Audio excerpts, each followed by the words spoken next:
Ambience is one of the key elements in horror and is very important to get right. Without enough ambience, you're completely immersed, but too much build-up can make a game feel stale or boring. If you're looking for something that hits this nail right on the head, let me introduce you to a game that I neglected playing for far too long. This, ladies and gentlemen, is Iron Lung, a short, simple horror game which is incredibly good at building up ambience and scaring the living hell out of people. In this video, I'll be covering everything this game does to build up an incredible atmosphere and how this game makes it all pay off in one spectacular final act. This video will contain spoilers for the game, so if you want to try this game out, now is the time to do it. I would highly recommend this game to anyone.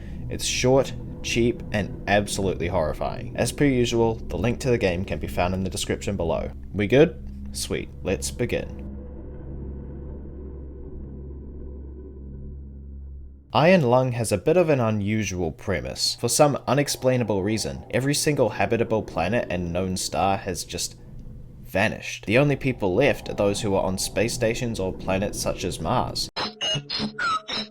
One of these people is you, a convict who's recently been given the task of investigating an ocean on the moon AT5. You're there to take pictures of different anomalies to bring back to the scientists for study. If you're successful, you earn your freedom. But there's something about this ocean in particular that's rather intriguing. First of all, the ocean isn't of water, it's of blood. Human blood. Now, this on its own is disturbing, but to make things worse, you're not the only living thing down here. Something else is with you, something alive, and it's doing its damned best to get in your vessel. Oh, yeah, did I mention that you're welded inside this thing and the window is sealed shut? Because you're welded inside this thing and the window is sealed shut. You cannot see outside unless you choose to use the incredibly grainy camera. Luckily, you're provided with a few other tools: a map, a display of your current coordinates, and sensors to tell you how close you are to hitting a wall. They're a pretty poor substitute to being able to actually see your surroundings, but they'll suffice. You're given a few controls to move the submarine around: 2 buttons to turn it left or right, a button to move it forward, and a button to move it backwards. On your map, you have a bunch of points of interest plotted out, each with their own set of coordinates. You need to be within 2 units of these locations and within 5 degrees of the specified angle before you can take a picture to check the location off. The premise may sound simple and easy to wear out, but the game only lasts an hour or two, so it doesn't overstay its welcome. Not to mention, the ambience and mood of the game will make you forget just how simple the task at hand is.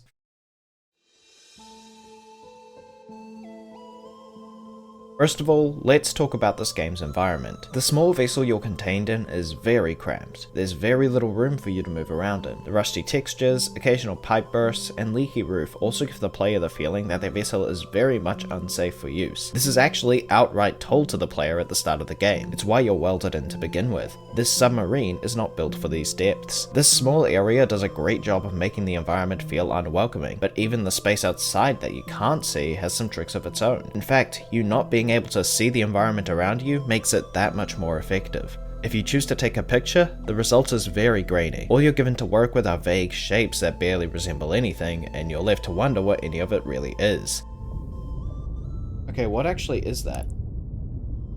The few times it's obvious what you're looking at, it's still quite unsettling. Often fossils of some massive creature or something more alive. There are plenty of spots in the game where it gets tight, and I mean really tight. Take for example the anomaly at 864-258. In order to get to it, you have to travel down this narrow path. While you're doing it, your senses are going to be going absolutely nuts, telling you that there's walls all around you. But unlike you've been learning before, you can't just turn around and go the other way. These alerts are coming from all angles. You have to move inch by inch to make sure you don't hit anything, and the constant alarm noises coming from your terminal are not helping you to keep your cool.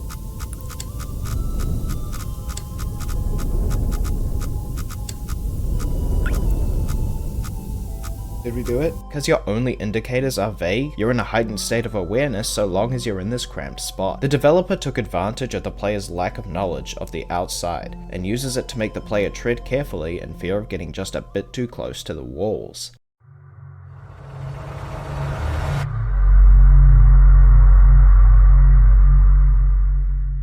This is where we're going to start getting into major spoiler territory, so again, if you don't want to see that, now would be a good time to put down the video and play the game yourself. You can come back at any time. There's a handful of events that happen throughout the game that really send a chill down your spine. Something important to note about these events is that they don't all happen one after the other. There's plenty of breathing room in between them. In fact, you won't encounter any of these events before you've had enough time to get a good grip of what you're doing. On a few occasions, one of your senses will start going absolutely crazy, only to stop a few seconds later. Like these sections where you just...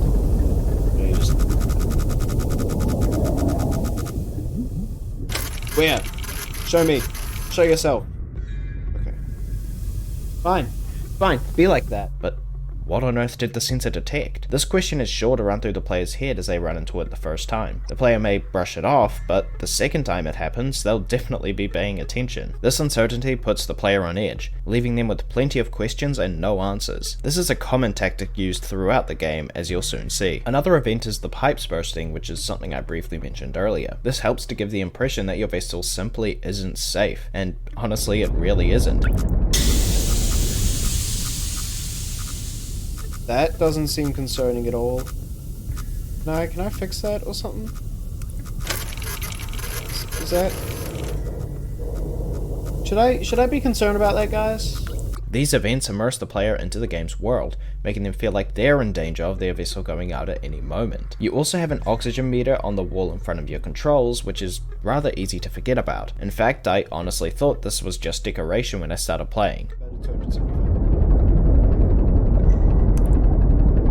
Oxygen notification. Oh crap, that isn't just for decoration. Oh no. Okay, so we gotta be fast, I think. This meter does go down slowly as the game progresses though, and the sound it makes to notify you of this is so jarring. You'll hear the sound, jump a bit, think you're probably taking a bit too long and should pick up the pace, and continue with your journey. The game waits just long enough so that right as you forget about it, your oxygen levels drop again and the sound scares the living crap out of you. In addition to it being really quiet, and now... Oxygen notification. Shut up! I'm talking. It's rude to interrupt. Seriously, the sound is way more jarring than it has the right to be. The last event that I want to talk about is one of the anomalies. There's an anomaly that is just kind of weird. It's bright.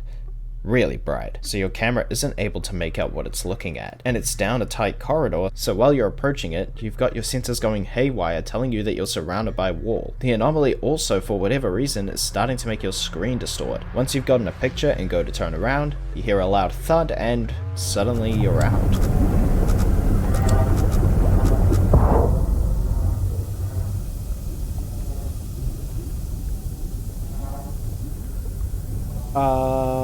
Should I be concerned about that? It's all over. But how? Why? What even was that thing? These questions will ring around the player's head even after they've completed the game. It's just so unexplainable. And unexplainable is something that Iron Lung utilizes incredibly well. This isn't to say you should throw whatever at the wall and hope it sticks, but it's typically par of the course for other horror games to eventually explain the unexplainable. In Iron Lung, though, this is one of the many questions that goes unanswered, and it works perfectly. Nobody knows why there's a bright anomaly in the middle of a blood ocean in a universe where every habitable planet and star disappeared. None of it is ever explained, and as a result, these questions linger in the player's head long after they've beaten the game. This has the added benefit of sparking more discussion of the game. People can theorize what they think their explanation is, and others can contribute their observations or takes. Had the game explained everything to the player, people would have just gone, ah, that makes sense, and moved on with their day. Why do you think the Five Nights at Freddy's lore is still being discussed nearly... Wait, when did FNAF come out? Oh god. Oh. Wow. It's because the lore gives its players just enough to work with to start piecing a puzzle together, but ultimately leaves people with more questions than answers. Iron Lung is obviously doing this on a much smaller scale, but it's still effective. Regardless of whether or not you've discussed the Iron Lung lore with other fans of the game, you've still got these questions in your head, which points out the other benefit of the unknown: the game is much more memorable. Now, all of these events are good and well, but there's one event that is really good at what it does and really stands out. I'm, of course, talking about the ending.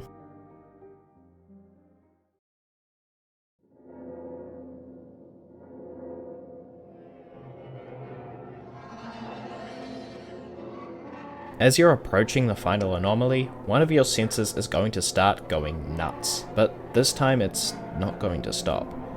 Whatever's following you isn't leaving this time. By this point, the player absolutely wants to know what they're being followed by, so the natural response is to take a picture.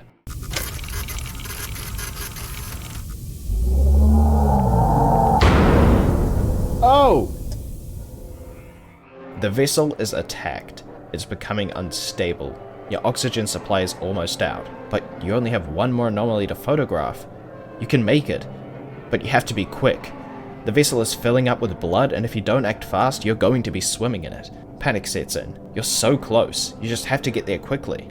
You weave your way into a tight crevice in the wall, your senses are going nuts.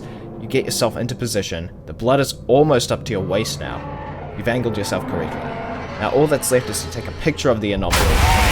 Oh gosh!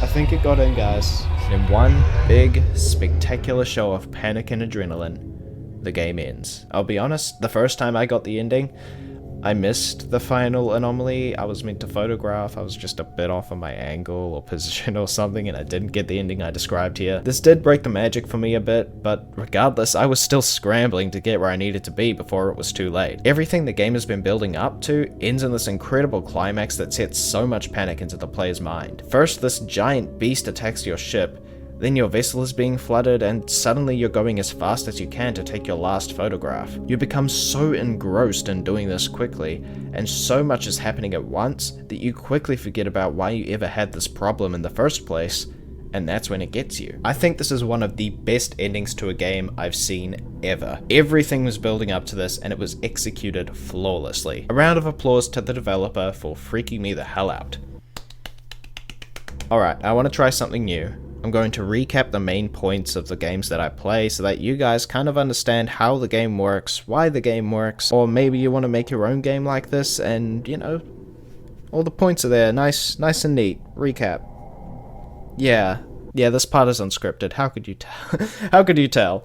Alright, Iron Lung, recap.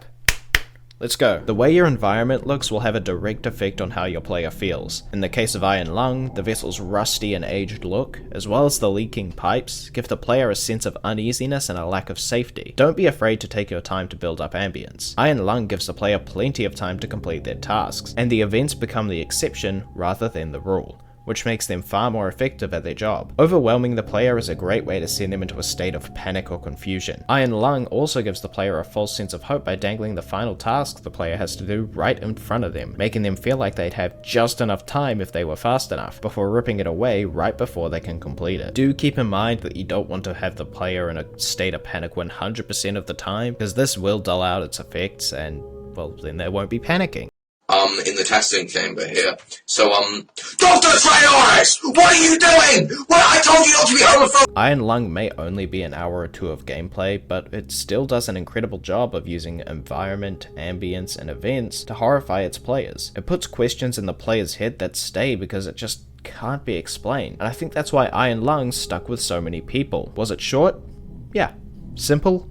Very. But the way it makes the player feel? Unforgettable. So that just about wraps up my thoughts on this game's design. There are a few bits here and there that I skipped or glossed over, but every pixel of this game is used to make an experience that players are sure to remember. I just didn't have the will to write a paragraph about each individual pixel. If you enjoyed this video anyways, leave a like so I know you liked it. And if you want to see more videos like this, well, there should be one on your screen now. I've been Skit. Thanks for hanging out with me. Stay safe out there. I know Mallow by the name. That's about it. That's for real.